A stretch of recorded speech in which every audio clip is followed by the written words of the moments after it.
Hello mga loves, hello po sa ating lahat. Kumusta po kayo? Naway nasa maayos na kalagayan tayong lahat. In today's video, here I am again, SR Family Vlogs. Pag-usapan po natin ngayon sa video na ito ay ang tungkol sa mga halaman na kung saan ay meron tayo sa ating kapaligiran. Ano nga ba ang taglay ng mga plants na ito sa ating buhay?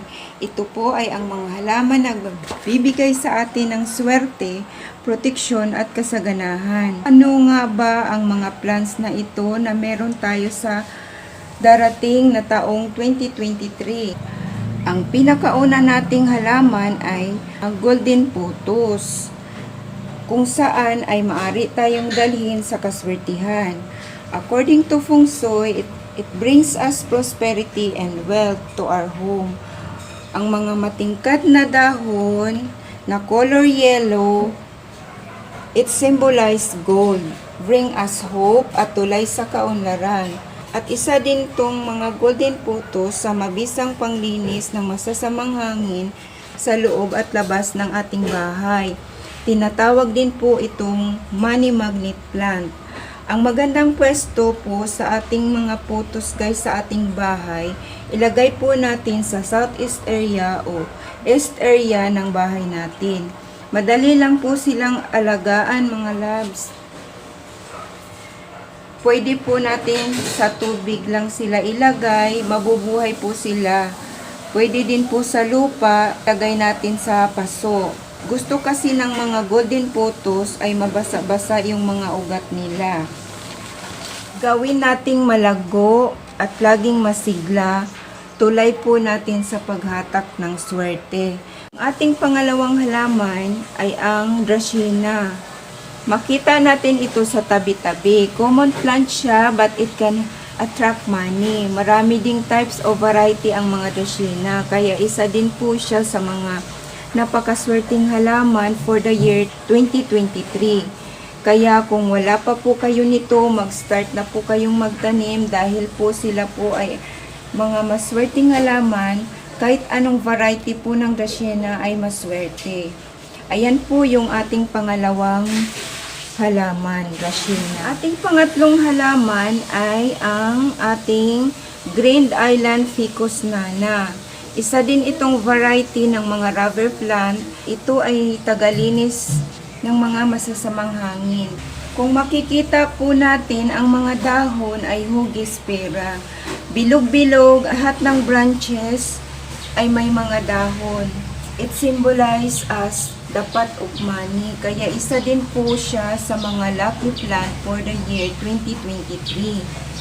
Yan po ang ating Green Island Ficus nana. Ang ating pang-apat na halaman ay ang ating Philodendron Barley Marks. Ito ay pinangalanan sa isang popular na landscaper na si Roberto Barley Marks. Kung inyo pong mapapansin, very amazing leaves, shiny, at ito ay nagtatanggal ng mga negativity na nagmumula sa hangin. At ang tamang lokasyon o lugar niya ay sa southeast area pa rin ng ating bahay. Ang mga dahon ay hugis puso. It symbolizes fire element. Glossy at ang ganda ng mga hugis, nagtataglay ng good intention sa buhay. At ilagay po natin siya sa no indirect sunlight, katamtaman ang init at lamig. Dahil kapag sobrang init, ay madali po silang masasunburn at masusunog po yung yung mga dahon. Ayan. Ito po ang ating Philodendron Barley Marks. At ang ating panglima na plant guys ay yung Lucky Bamboo, which is the very known plant na laging nangunguna sa paghatak ng kapirahan. Trending lagi kahit saan, walang kupas dahil taglay po nito ang 5 elemento, which is tubig, wood, fire, earth at metal. Ang mga halamang ito ay pwede nating ilagay sa mga tindahan, opisina, sa ating center table ng ating living room. Ang mga lucky bamboo ay may bilang ng mga tangkay na dapat nating isaalang-alang at sundin dahil ang mga tangkay nito ay may kahulugan. Basta't huwag lang 4 na tangkay dahil ito ay nagre-representa ng kamatayan. Iwasan po nating magtanim ng 4 na bilang ng tangkay ng lucky bamboo dahil masama po yan, bawal. Ang tamang lokasyon at lugar ay sa southeast area or east area po ng ating mga bahay. Dito po ay may 3 stalk po yung aking lucky bamboo. Nagre-representa po ito ang 3 tangkay niya. Nagre-representa po ng yaman, kaligayahan at panghabang buhay na swerte. Ayan. At yung 8 stalk, kapag meron po kayong 8 stalk na lucky bamboo guys, ang kahulugan po niya ay abundance at growth. Yan po ang ating mga lucky bamboo. Bawat stalk po nila ay mayroon pong kahulugan. Ang ating pang-anim na halaman ay ang ating jade plant. Ito ay isa sa pinakatanyag na pang-akit ng swerte papasok sa bahay natin. Ayon sa Feng Shui expert, ang jade plant ay isang malaking koneksyon sa pagiging swerte. Kulay green ang mga dahon at hugis nito ay nagtataglay ng mga barya, kaya ito ay mahalaga. Ang tamang lokasyon nito ay sa southeast area or east area sa house natin. Pwedeng panglagay sa harapan ng mga main door, ng ating mga main door. Hindi siya pwedeng ilagay sa kwarto o sa CR dahil kumakatawan ang CR ng tubig. Ayaw kasi ng mga jade plant sa tubig. Ugaliin din nating diligan na kung yung topsoil niya ay tuyong-tuyo na talaga siya dahil mamamatay po ang jade plant natin kapag nakababad sa basa. Kailangan din po yung pots niya ay may saktong drainage, madrain ng maayos yung tubig para hindi mag-stuck sa ugat niya yung tubig. Kailangan may drainage na maayos. Ang mga jade plant guys ay pwede din nating pangregalo para sa financial luck. Ito po ay nagiging lucky kapag binigay po sa atin. Kaya pwede nating gawing pangregalo kasi luck din po yan sa mga binibigyan natin at lucky din po sa nagbibigay. Kaya maganda po siyang gawing pangregalo ang ating jade plant. Ating pang-7 halaman mga loves ay ang ating Pachira aquatica known as money tree. Ang halamang ito ay isa din sa pinakamaswerteng plant.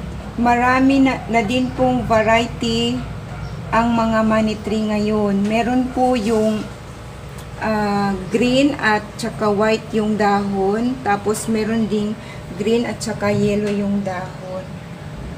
Pero ito pong nandito sa akin ay green lang po siya lahat. Yung dahon niya, hindi pa po ako nakabili ng mga variegated.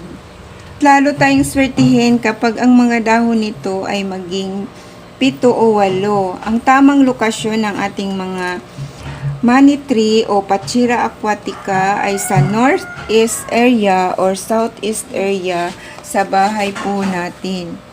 Pinakatanyag na halaman sa Feng Shui. Huwag po ilagay sa banyo para di maputol ang ating mga swerte. Good luck tree at nagdadala ng malaking enerhiya o prosperidad sa ating bahay. Yan po ang ating Pachira aquatica known as money tree. Ang ating pang-8 halaman mga loves ay ang snake plant. Mother-in-law's tongue, it symbolizes success. Yellow color, it means gold or money. Isa din po itong air purifier plant na tagahigop ng toxin na nagmumula sa air at sa loob ng house. Pwede din po siyang ilagay sa ating mga businesses.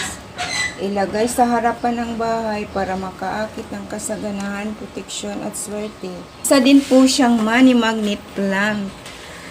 Pwede din nating ilagay ang mga snake plant sa opisina, sa sala, dahil makakahatak ito ng malinis na enerhiya at swerte. Lagi po itong inuugnay sa swerte at protektor dahil nilalabanan ang masasamang enerhiya na papasok sa ating bahay. Sinasala niya ang mga masasamang hangin. Yan po ang ating mga snake plant. Ayan. Ito po ang ating tandaan mga loves. Ito pong ating mga halaman ay pawang gabay po lamang natin. Kailangan pa din po nating kumilos at doble sikap para tayo ay patuloy na swertihin at matupad ang mga pangarap sa darating na 2023. Salubungin po ng kasipagan at samahan ng dasal sa ating Panginoong Diyos para matupad lahat ang mga hangad natin at mapagtagumpayan ito. Gumawa at kumilos para ang swerte ay dadaloy sa atin. Tumingin sa paligid, baka meron kayo sa mga halaman na aking nabanggit at pansinin na po ito at alagaan. Good luck po sa ating lahat and God bless us always. Huwag po kalimutang mag-subscribe para po sa ating susunod pang mga upload na video. Samahan niyo po ako sa aking pananaliksik tungkol sa mga halaman. God bless us always and thanks for watching. Bye!